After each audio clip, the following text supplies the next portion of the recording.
Thank you for staying with the Monday Report Town Hall session. Let me pose some of your questions coming through here. Lemina, I was coming to you. If we all agree that our problems are the same as young people, how come we never speak with the same voice? Is it a tribal issue, or is it what Steve Ogutu is asking here, that how sure are your panelists that they are not being used to promote the interest of the old politicians? One, as a young person, and talking about, I believe you're talking about young people being in the same bus, being in the same, electing one leader. Yes. Or walking the same direction. Which they agree are the same. Yeah, or because we have the same issues, we agree. One, being in a political party, there is a reason of joining a political party. Either because of the ideology. Other people will go back to idealism of individuals or of party leaders. But it goes back to the reason why you join a political party. And I believe, and it's something that has always been in me, that young people of the whole country work towards the same directions. Yes, we have different ambitions and we have different interests, but the same issues. And the old politicians and have mastered the act of politics. Because they know they are a minority. So they make sure that they are very organized. And they make sure that the biggest population, which is the young people, are disorganized. So we are being ruled by an organized minority just because we are a disorganized majority. And that is where we go wrong. Because the 75% of young people in this country, if today we say my sister here will be the president, and we all work with that idea, 2022 will have her as president. They'll remember I'm Luo. Yeah, no, but the moment we start that, remember she's Luo. We will remember she's Luo. What is she bringing on the table in terms of monetary terms? What else? She's a lady, you see. But also, as she said, there is the issue of democracy. And I'm free to elect a leader that I want, based. But the reason is the question. Yeah. Because always you see people electing leaders because of issues that will not actually address what young people want. Yeah. I will go to elect a leader because it's from where I come from, or is a person that I buy to his way of doing things. Yeah. And we forgot the key role and objective of electing a leader. One, it's not about me, or it's not about him. It's about the interest of the country, the interest of young people, and what the person is bringing on the table. Okay. But we forget that. The reason of electing leaders, the reason of joining political parties is where we miss. Because at the end of the day, you find people, I've seen defections to other political parties. Yeah. You defect following a leader with no political party. Tomorrow he says, I'm in this party, and we all shout that we are in that party. You don't know the ideology of that political party. A party that doesn't have any policy.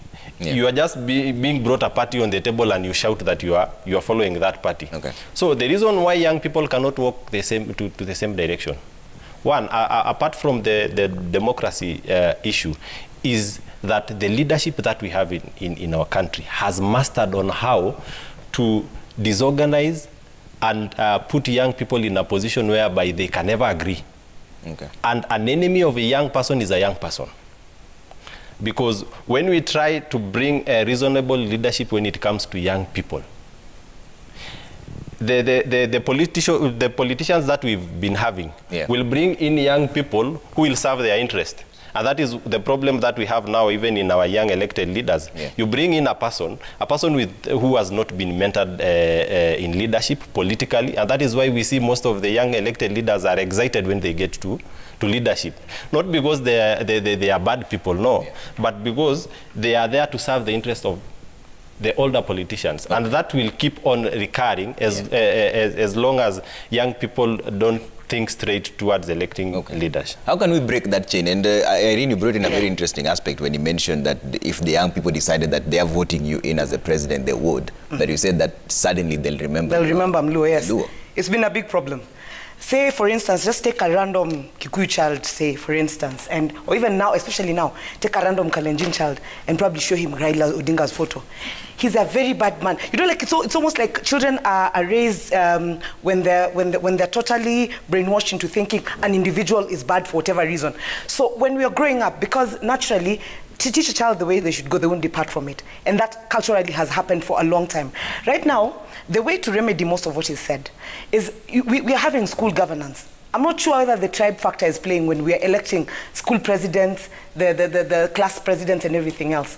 What are we doing as a country in order to build the democracy? Because as he speaks about mentorship, when you come to the political parties, we come not necessarily understanding what the people stand, what the individual you're following stands for, which is a problem on our own. Mora is pursuing political science.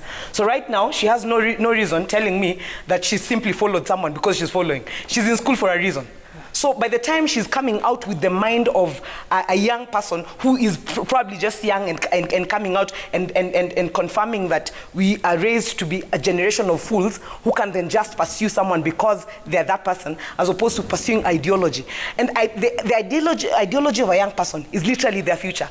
And their future should then be, am I looking at my children? Am I looking at a future where, when my child produces, when we were off, I was talking with Demora, I was telling her, I have a Kikuyu son, I'm Luo. She says she's from Samburu and Kisii, and as such, she needs to find a spot which is supposed to be Kenya. Ideally, my son should produce his ID, and by the skills and discipline I taught him, that should be enough. He's Kenyan, so the structures and processes are actually working in his favor.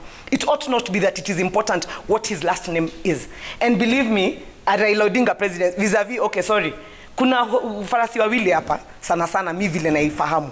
So within those farasis, I will not waste. I should have no time to waste anymore to the future of my children and the future of this nation by deciding, oh, I'm gambling with jokes because these guys might try and win. No, if I'm winning, I have to get an option where I'm then aligned to the fact that tomorrow if I should drop, my son will produce his ID and say, my mother was Kenyan, and as such, she was able to produce something in this nation that can serve me. And that is the fact that I'm Kenyan. She put in place structures, she put in place systems, she put in place processes that enabled that to happen. Right now, as we speak, we actually have someone earning a salary out of Kenyan's taxpayers' money, and he's sitting doing nothing, telling people promises. And we are okay. Strugglers are not struggling, trying to ask this guy what's going on. This money, you're being paid, what are you doing in office? I think that's the point where we're doing right now. When I speak about my party leader, for instance, he's already talking of how my son's tomorrow is safe. I'm not so sure about mine so far. I can fight for myself and everything. My grandchild should then know that my grandmother was a proud Kenyan who was a strong woman, in fact, who fought within the political space and ensured that I have a better country. She made a good choice. When the choice was made available, she made it. How many young people now have even gone to pick the voters' cards? Or the excuse is, there's a whining spirit that's going around. Or you know, we are choosing from lesser evils. You'd rather have an evil that you pick from that is not going to chop your head the following day because you've said that this land cannot be grabbed. You'd rather have, so the lesser evils we're talking about must be the fact that there's practicality in as far as the direction we're going. Okay. And Mora, are young people failing themselves? Because what Irene is raising is very important. IBC has missed the target by far. In fact, only 800,000 people have registered and they were hoping to get 4.5 million. It's only 1 week to go. So by that rate, by the end of it all, they'll hardly hit 1 million out of the 6.5 million. Are the young people the enemies to their own progress? First of all, I would like to urge the young people, go and register as a voter. It doesn't hurt. It's a 5-minute process. It's very simple. I am looking forward to vote for the first time next year, and I hope I'll make the right decision.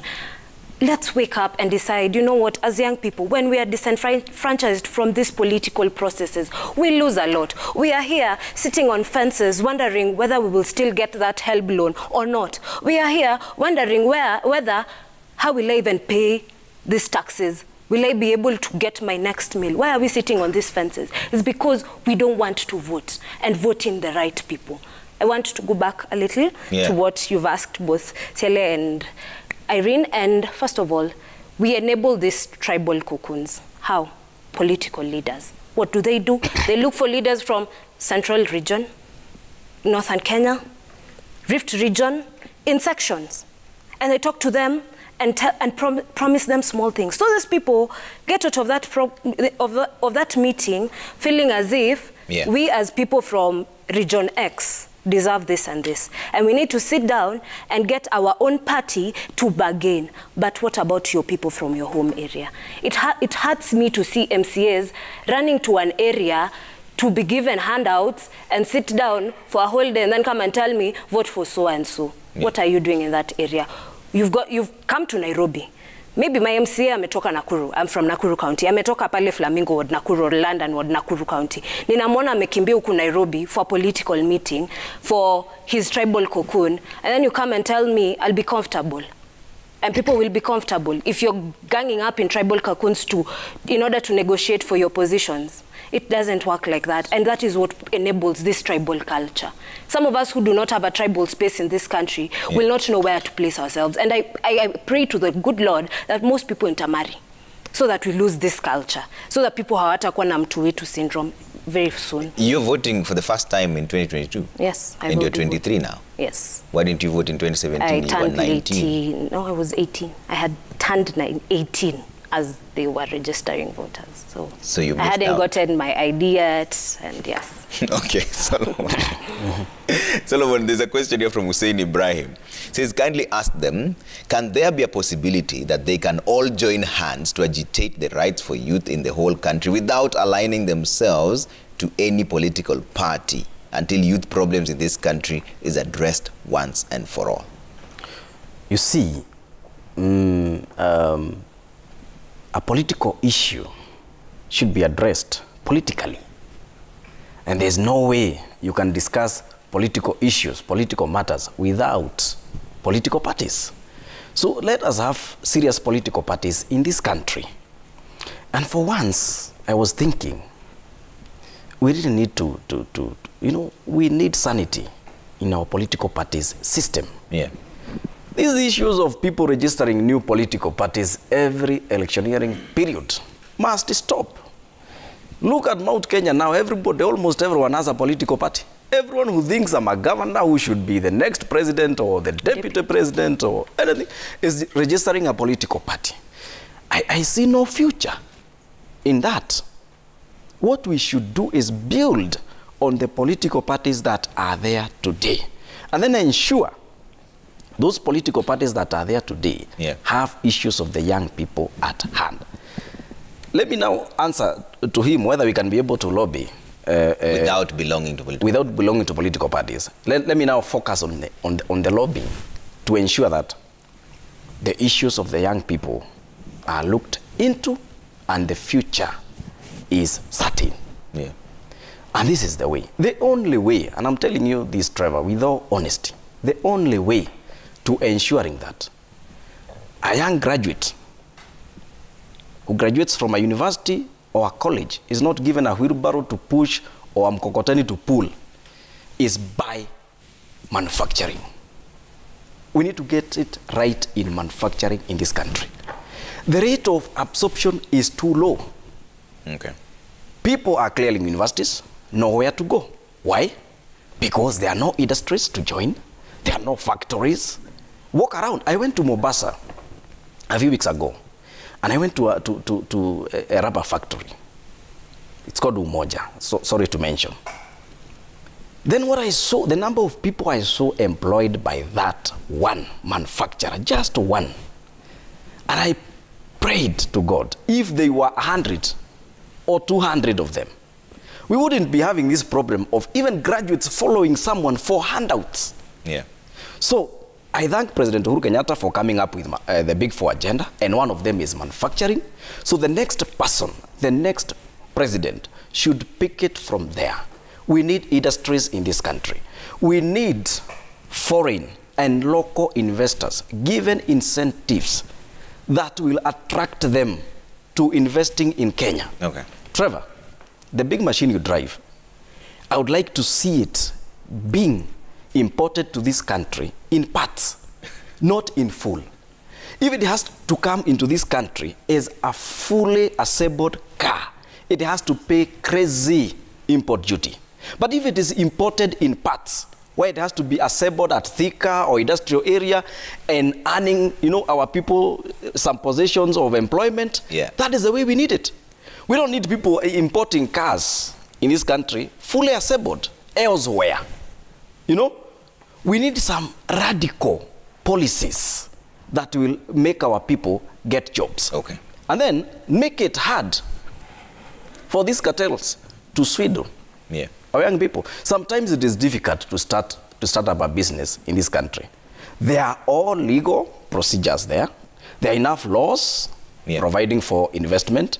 But then there are some bureaucracies that are put there by people in office, governors, ministers, and other people, harassing young people who are seen as young competitors. Okay. We need a general cleanup in that we are going to have young people getting into business with a lot of ease. All right. I have to read a bit of feedback. There's a lot of it coming through. Let me try and sample a few of them real quick and then get closing remarks from all of you here.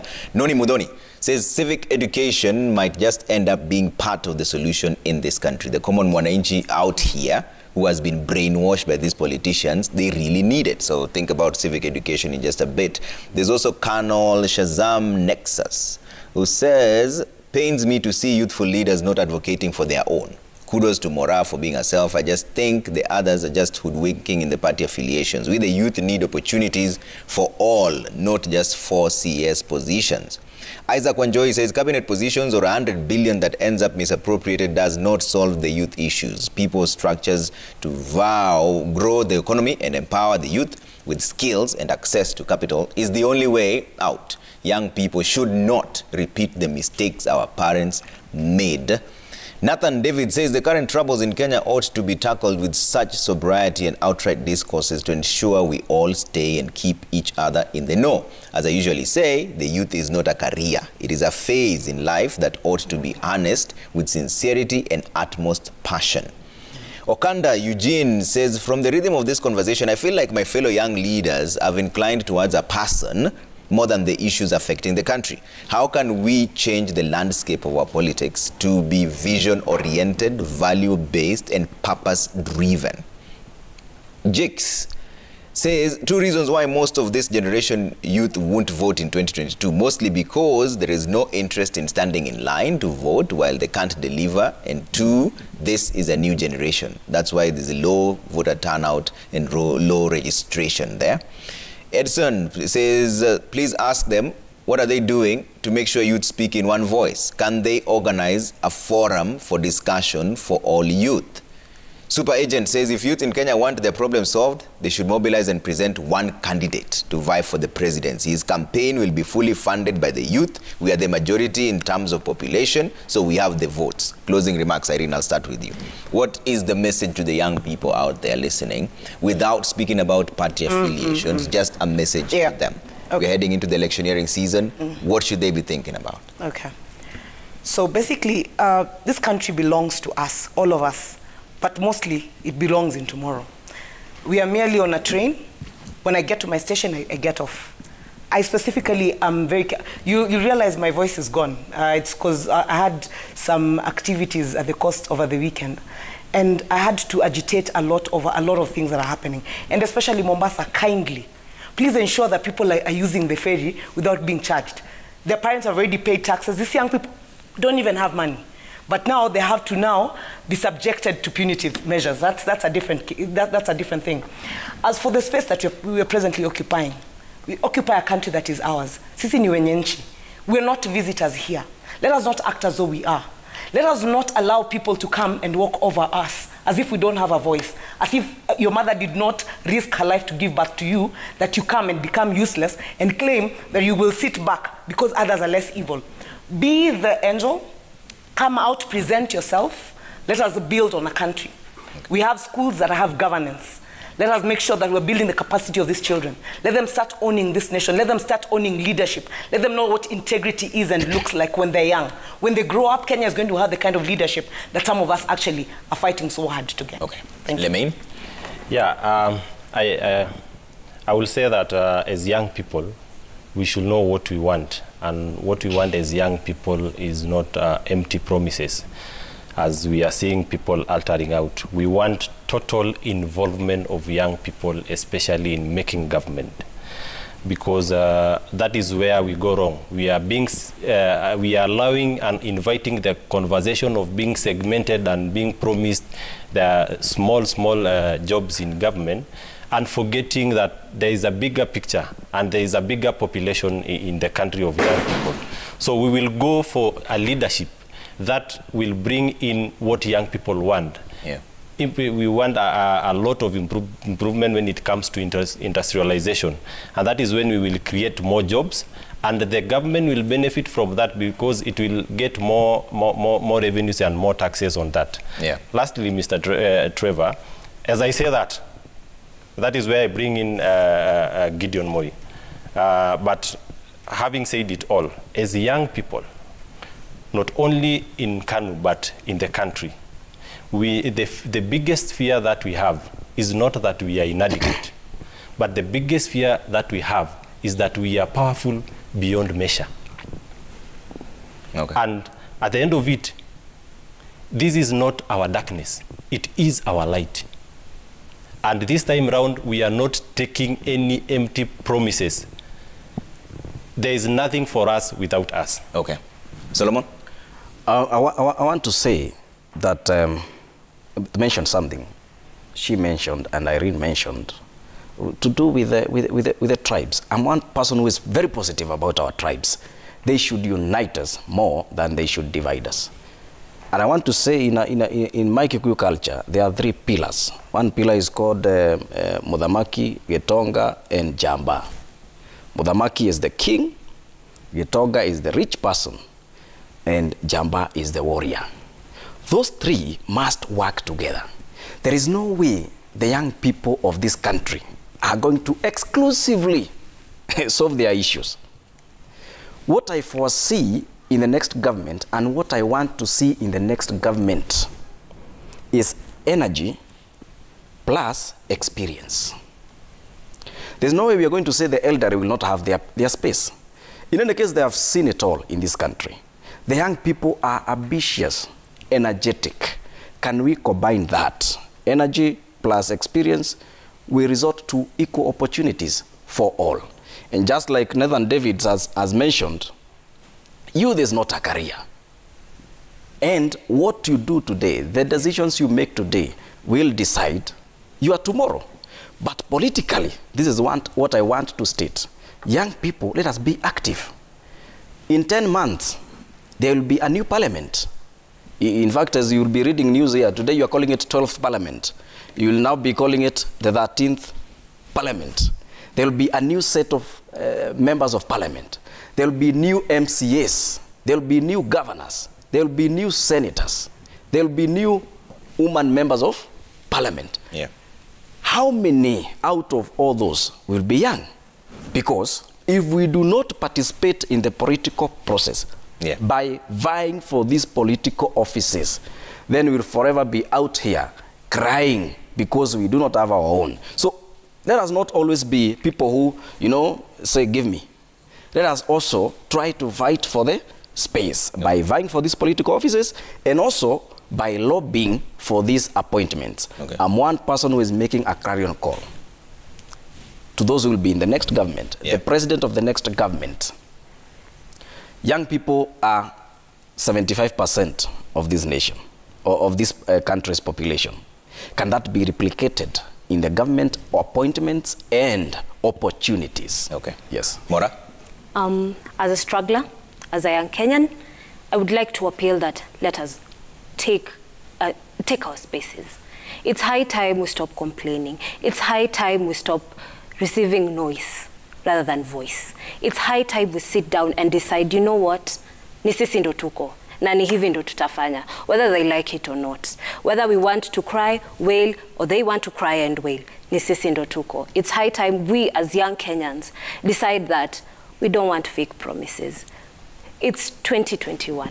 2022, more young people will enter into the space. And there's no point into pushing them to a space where they cannot live and enjoy their country. I look forward to seeing a country where corruption is a thing of the past. I look forward to seeing a country where we as young Kenyans do not have to beg for what we deserve.